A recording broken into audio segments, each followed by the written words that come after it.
नमस्कार, पहाड़ समाचार में आप सभी का स्वागत है। आप देख रहे हैं प्राइम टीवी। मैं हूं आपके साथ अब्दुल करीम। खबरों की शुरुआत करते हैं।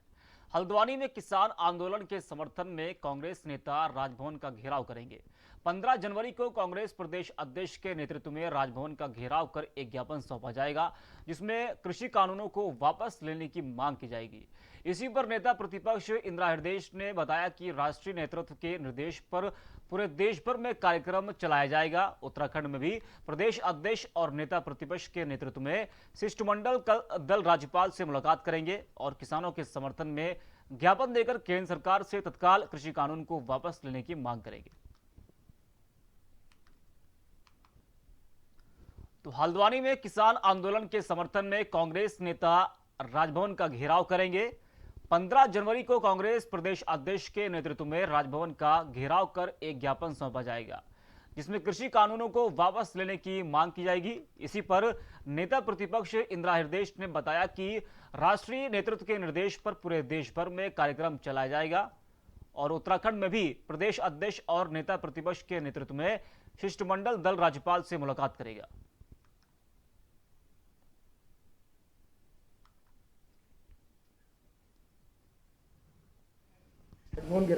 राष्ट्रीय अध्यक्ष की ओर से ये आदेश है, पूरे देश भर में किसानों के समर्थन में राज्यपाल को का घेराव कर उन्हें ज्ञापन दिया जाए। तो पूरे देश भर में ये प्रक्रिया चल रही है। 15 तारीख कांग्रेस के राज्यसभा सांसद प्रदीप टमटा हल्द्वानी पहुंचे, जहां उन्होंने प्रेस कॉन्फ्रेंस की। प्रेस कॉन्फ्रेंस में उन्होंने कांग्रेस के राष्ट्रीय महासचिव हरीश रावत से उत्तराखंड में आगामी 2022 के विधानसभा चुनाव के लिए सीएम का चेहरा घोषित करने की मांग की है। राज्यसभा सांसद प्रदीप टमटा का कहना है कि हरीश रावत उत्तराखंड की राजनीति के सबसे बड़े और लोकप्रिय नेता हैं। ऐसे में उनके चेहरे पर चुनाव लड़ने से कांग्रेस को जरूर लाभ होगा। अगर चेहरा नहीं घोषित किया जाता है तो कार्यकर्ताओं और जनता में भ्रम की स्थिति पैदा होगी। तो कांग्रेस के राज्यसभा सांसद प्रदीप टमटा हल्द्वानी पहुंचे, जहां उन्होंने प्रेस कॉन्फ्रेंस की और प्रेस कॉन्फ्रेंस में उन्होंने कांग्रेस के राष्ट्रीय महासचिव हरीश रावत से उत्तराखंड में आगामी 2022 के विधानसभा चुनाव के लिए सीएम का चेहरा घोषित करने की मांग की है।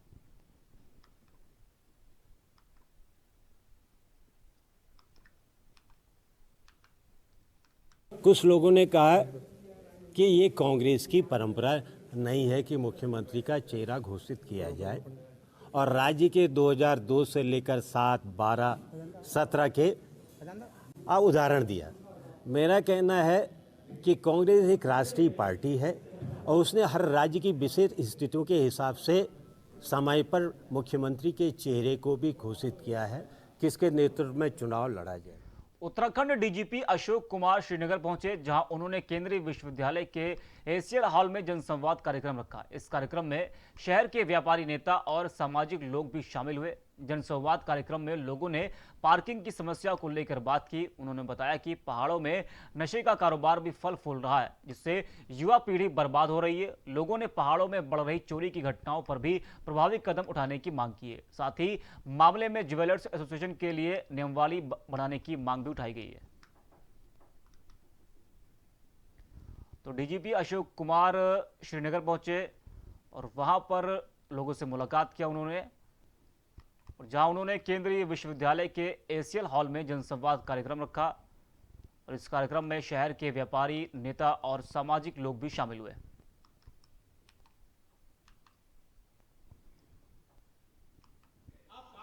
जिलाधिकारी और जनप्रतिनिधियों दोनों सभी लोग सहमत हैं, तो उसमें प्रयास करेंगे कि वहाँ चौकियाँ खोली जाएं। दूसरी बड़ी समस्या ट्रैफिक की है, क्योंकि यात्रा भी बढ़ती जा रही है, विंटर टूरिज्म भी बढ़ता जा रहा है, एडवेंचर टूरिज्म भी बढ़ता जा रहा है और पार्किंग है नहीं। तो ये हमें नगर पालिका के साथ, जिलाधिकारी के साथ कोऑर्डिनेट करके एसएसपी को कहा है कि कोशिश करें कि मल्टी स्टोरी पार्किंग बनवाई जाए, जिससे जो है ट्रैफिक और।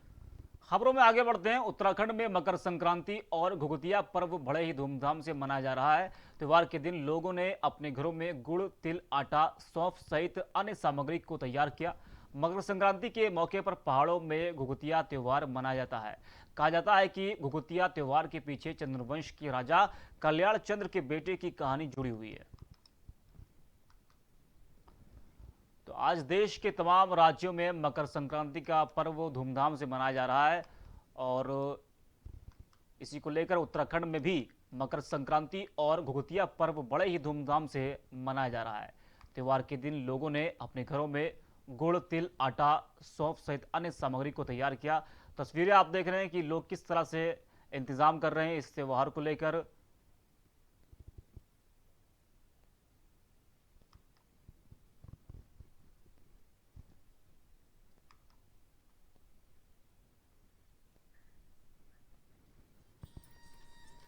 ये जो उत्तरायणी पर्व है ये घुघुतिया के रूप में हमारे कुमाऊं क्षेत्र में मनाया जाता है। कुमाऊं का ये लोक पर्व है घुघुतिया। इस दिन हमारे घर घर में जो है घुघुतिया बनाई जाती है। घुघुतिया में घुघुतिया बनते हैं, खजूर बनते हैं, तलवार बनती है, ढाल बनती है, डमरू बनते हैं, अनार बनते हैं। इस तरीके से बहुत सारी चीज़ें, पकवान बनाए जाते हैं, बड़े बनते हैं। और इस जो है त्यौहार को हमारे कुमाऊं क्षेत्र में 2 दिन मनाया जाता है, सरयू पार और सरयू वार। संक्रांति के पहले दिन सरयू वार वाले मनाते हैं, संक्रांति के दिन जो है सरयू वार वाले। सरयू पार वाले जो हैं इसको संक्रांति के दिन बनाते हैं, संक्रांति के पहले दिन बनाते हैं और संक्रांति के दिन इसको प्रसाद स्वरूप मतलब कौवों को खिला के, गाय को खिलाने के बाद फिर इष्ट मित्रों को बांटते हैं। और सरयू वार वाले इसको संक्रांति के दिन बना करके उसके अगले दिन जो है इसको कौवों को खिला के प्रसाद स्वरूप और इष्ट मित्रों को बांटते हैं। ज्वालापुर में गढ़मीरपुर गांव में मुख्य मार्ग से जोड़ने वाली सड़क के निर्माण को रोक दिया गया है। दरअसल सड़क की चौड़ीकरण न होने और घटिया सामग्री लगाए जाने के कारण गुस्साए ग्रामीणों ने काम को रुकवा दिया है। आपको बता दें कि सालों से ये सड़क खस्ताहाल पड़ी थी, जिसकी वजह से आए दिन कोई न कोई दुर्घटनाएं हो रही थी। इसको लेकर ग्रामीणों ने बताया कि स्थानीय विधायक सुरेश राठौर द्वारा हमें आश्वासन दिया गया था कि सड़क का चौड़ीकरण होगा, लेकिन सड़क की फिर से लीपापोती शुरू कर दी गई है। तो ज्वालापुर के गढ़मीरपुर गांव में मुख्य मार्ग से जोड़ने वाली सड़क के निर्माण को रोक दिया गया है। आपको बता दें कि सड़क चौड़ीकरण न होने और घटिया सामग्री लगाए जाने के कारण गुस्साए ग्रामीणों ने काम को रुकवा दिया है और सालों से ये सड़क खस्ताहाल पड़ी थी, जिसकी वजह से आए दिन कोई न कोई दुर्घटनाएं हो रही थी। इसको लेकर ग्रामीणों ने बताया कि स्थानीय विधायक सुरेश राठौर द्वारा हमें आश्वासन दिया गया था कि सड़क का चौड़ीकरण होगा, लेकिन सड़क की फिर से लीपापोती शुरू हो गई है।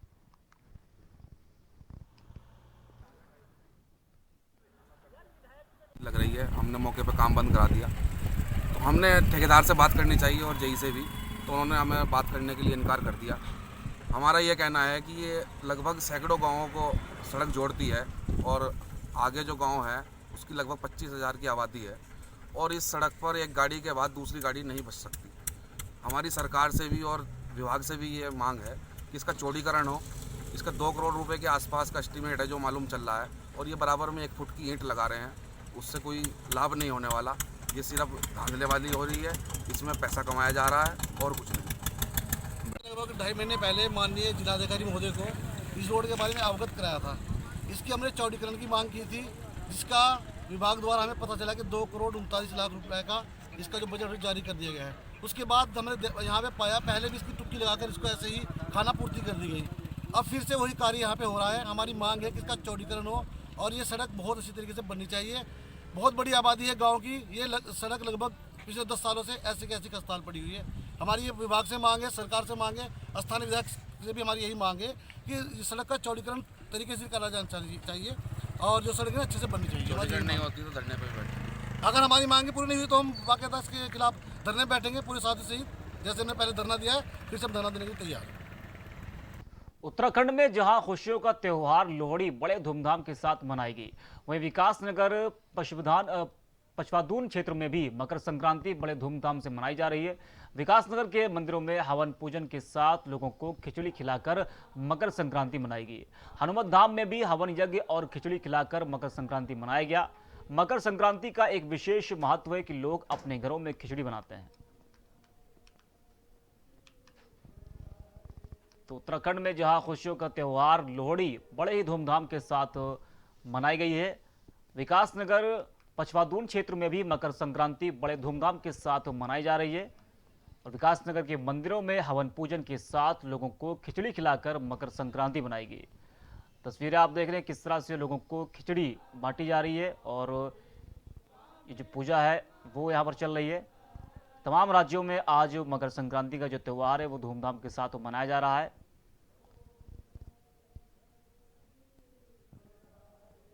हनुमत धाम में भी हवन यज्ञ और खिचड़ी खिलाकर मकर संक्रांति मनाया गया है। मकर संक्रांति का एक विशेष महत्व है कि लोग अपने घरों में खिचड़ी बनाते हैं। मकर संक्रांति वास्तव में सूर्य उपासना का दिन है। आज सूर्य मकर राशि में प्रवेश करेगा, ये ऋतु परिवर्तन का भी संकेत है।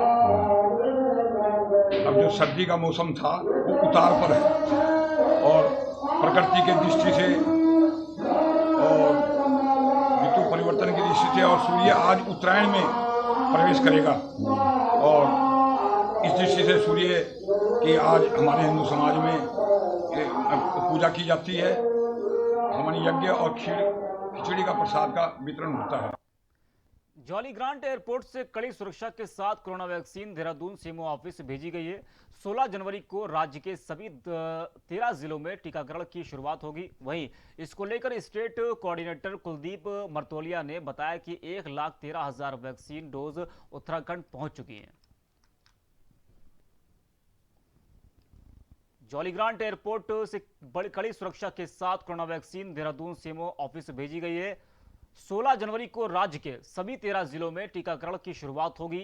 वहीं इसको लेकर स्टेट कोऑर्डिनेटर कुलदीप मरतोलिया ने बताया कि 1,13,000 वैक्सीन डोज उत्तराखंड पहुंच गई हैं।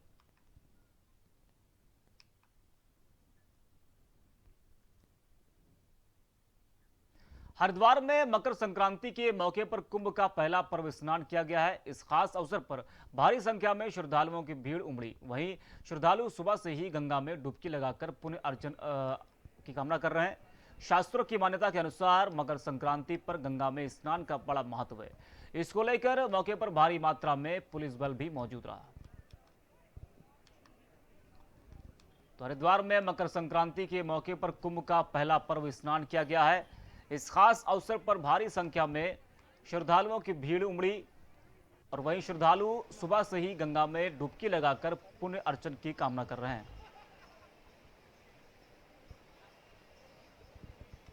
तो तस्वीरें आप देख रहे हैं कि किस तरह से लोग आज के मौके पर जिस तरह से मकर संक्रांति का त्यौहार मनाया जा रहा है, लोग डुबकी लगा रहे हैं और जो श्रद्धालुओं की भीड़ है वो आप देख रहे हैं।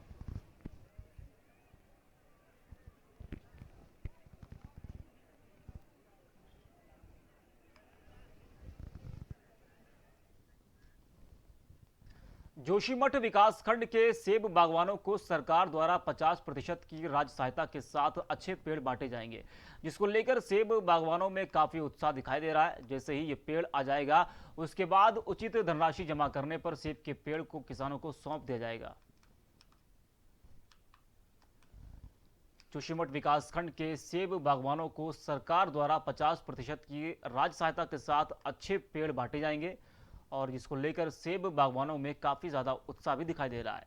और जैसे ही ये पेड़ आ जाएगा उसके बाद उचित धनराशि जमा करने पर सेब के पेड़ को किसानों को सौंप दिया जाएगा।